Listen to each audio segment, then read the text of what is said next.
Welcome back to another edition of Breaking the Chains. Today I'm very much honored to be all the way to Dandimaya, Kau, if you don't know Dandimaya. And I am sitting with the chairperson of the VDC of Kau Wafta, Mustafa Cham. And it's a pleasure to have you, Mr. Cham. The pleasure is all mine, Mr. Jaha. Yeah, so who is Mustafa Cham? Thank you very much for having me today in the platform, Breaking the Chains. Mustafa is a household name in Kaur right now. Born, raised, and schooled in Kaur. From primary through upper basic right to senior secondary school. Then from senior secondary school headed to Gambia College, where I attained my primary teacher certificate. Then proceeded for a few years of teaching and returned to the Gambia College for HTC, now pursuing a bachelor's degree in English language. So you were raised in Kaur and you educated in Kaur. Yes. So you have a whole lot of knowledge about Kaur. Obviously. And for you who are not conversant of where Kaur is and what Kaur is all about, I'm telling you, is that CRR North. I'm telling you, this is the best city you can ever be. This is where I'm raised, I'm born. This is where I call it the city of gods. This is where gods are born. So you might disagree with me, but you get to know. Mustafa will tell you that. Yeah. How is it, upbringing in Kaur like? Yeah, fairly interesting. Childhood life in Kaur is something else. You mingle with peers, play, exchange visits, and do a host of other interesting games. Very interesting. So Kaur is another lively community in the Gambia. As you said, found in CRR North. It is planted in the hilly town. Yeah, we have been sitting planted in the hilly town. In the hilly part of it. Yes. And this is the lodge called Kaurian River Lodge. This is called Kaurian River Lodge. If you happen to come to Kaur, the best place you can visit is this lodge. And of course, we have 10 rooms here that will provide you all the services, all the catering, and all the food you need in this restaurant. Yeah. And then you've been here for almost all your life, and then let's say you've been to school. How was it like in school? Yeah, compared to the combos where schooling is kind of better. Yeah. But here, we lack the resources, we lack the facilities and all that stuff. You were educated here, so you could have experienced those things. So what would that be? Yeah, it was like not comparable to like schools you've mentioned in Congo, because here you struggle for everything. Schools in Congo, you have parents and guardians who give you everything that you need. But here, it is happening. But those days, you do not have the means, because the economic situation, the challenges of parents, and things like that, you find it hard to school in Kaur. But with all those circumstances, we are able to thrive and then do our best to get to where we are today. So if you were to throw back to your most disappointing part during that journey, what would that be? Yeah, of course, I had challenges along the line. And those challenges, I wouldn't call them challenges. I would call them learning points. Okay. Because they remind me of, yesterday. Usually you go to school sometimes, with $1 or $2, and you're satisfied. You're satisfied with all those things because you are taught the values to have contentment in whatever you do.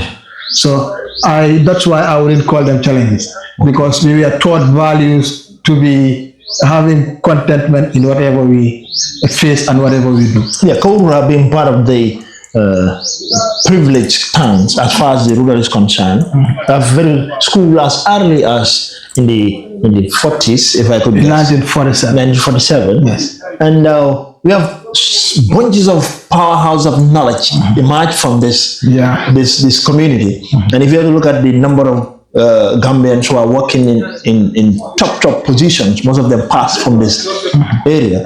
And now you come to this town, it's a ghost town, like nobody's here. Like nobody. What do you think is the problem here? The problem is now the search for greener pasture. Okay. That takes me to the decentralization that is necessary for our country to move. Okay. Because if you see people leaving this area, they're heading to the urban areas because there are no facilities, there are no institutions that will accommodate them with regards to the works that they do and with regards to the careers that they are in, so that those institutions would offer them the right jobs to be able to stay and not travel in the urban areas. Let's say you suggest if there was a university in a college in this area, so it was not going to warrant many of the young people to leave this country. Exactly. Let's take, for instance, you have so many institutions that are decentralized in this country. So many of the young people who are there will not find themselves there. Yeah. But because the facilities and the amenities that is needed for the development of our human capital is not here. It's not. So we are only privileged to have the primary school and the upper senior secondary school in Kaur. So therefore, all the vicinities around here comes here for their education. Then after that, nothing. Nothing. You have to go down to the combos and do you think it's fair for kind of government? We have a system in which it's going to concentrate everything in one place and force everybody there. Yeah, it's not fair. It's not fair. If you look at the system, in fact, to attain the rapid progress that we desire as a country, decentralization must take place. Otherwise, countries in the rural areas or villages and towns in the rural areas will continue facing emptiness because people have moved and people will continue to move. So the system or government in place needs to engage in the decentralization of institutions so that all those villages and towns in the hinterland of the Gambia will definitely have people to stay, live and work. And if you were to analyze the point that is talked about here, you will have a whole bunch of young people who, if they had stayed here because of the amenities being present here, they would not have lived to the urban area. But now they are in the urban area, and that is not only causing problem in the rural area, it's causing problem in the urban area. Thank you. Because you have the urban area congested with people without jobs, and therefore as they are there without jobs, then criminality increases. Thank you. And of course all the kind of crimes that will be committed just for them to survive will increase, and housing problem in that area will increase. And now the disadvantage that will cause here is the farming sector, that is the only reliable backbone for this community, will die. And then this community will be like a ghost town. Nobody exists except the old people. And it is the rural area that feeds agriculture. Thank you. And now if you take all the young people by virtue of the system you built, then that means you are destroying the entire rural area. Thank you. And that's for criminalizing everybody in the urban. That is the right description even. If everything in the rural area is transferred to the urban, both human and material, then this area will be empty. And then the implications are, there will be rebellion everywhere. Young people will engage in criminal activities. Criminality will increase to a high rate, and that is exactly what we are facing as a country. If you go to the combos, what never happened before is existing now. You find a bunch of young people who are now hooligans, attacking and robbing people broad daylight because of the system in place. That system is not allowing young people to stay and work in their communities. Rather, it is forcing young people to move from their communities and go and congest them in the towns and cities of the urban area. So when that happens, everything will now become difficult. Housing will be difficult. Healthcare will be difficult. Criminality will increase, right? Like I said. Because if all the people from the hinterland are drawn in the coast now, then you will see that most people will not have houses. Housing becomes a problem. You are in Congo, you know what I'm saying? Yeah, very expensive. The rent is high, very high. You want a room and a parlor now, you don't pull out 6,000, 7,000, you wouldn't have a house. So that system must be built around the premise of institutionalizing areas in the urban, in the rural Gambia. Okay, that would take me institutionalizing, because you have been elected as the chair of the VDC co-worker, and congratulations. Thank you. And I have learned remarkable work you have been doing. We are trying our best. Yeah, since you've been in power. What is the role of VDC? Yeah, the role of VDC is to ensure there is equal distribution of opportunities in the community. Is to ensure that community members take ownership of their community. Is to ensure that community members work towards the progress of their community. Community participation is key in every national development. If community members don't participate in their own development, then forget about the country, because that is where it should start. Otherwise, the country wouldn't have the progress that is needed. So you mean like before the development of this country can emerge, it has to be from the grassroots? It has to start from. You must have a grassroots governance. Thank you. You cannot just by name, but by action and practicability. If you look at the setup of the Gambia, you have different villages. Villages, put together to form districts. Districts put together to form regions, and then, obviously you have the country, which is the larger unit. So if you look at it in developmental terms, the smallest unit, which is the village and the town, that is where development needs to start. That is why the work of the VDC is very crucial in making impact in the development of a country.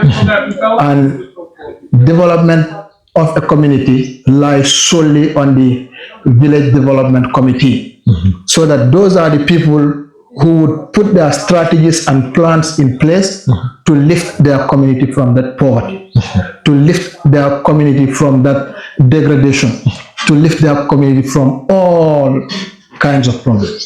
So if this happens now, then it will move to a level in the district now, in the region, and then likewise in the country. Yeah, we all understand that everything that he's describing is captured in the local government act, that we should have a local government. Thank you. And in the local government, we must have a ward development committee. We must have a village development committee.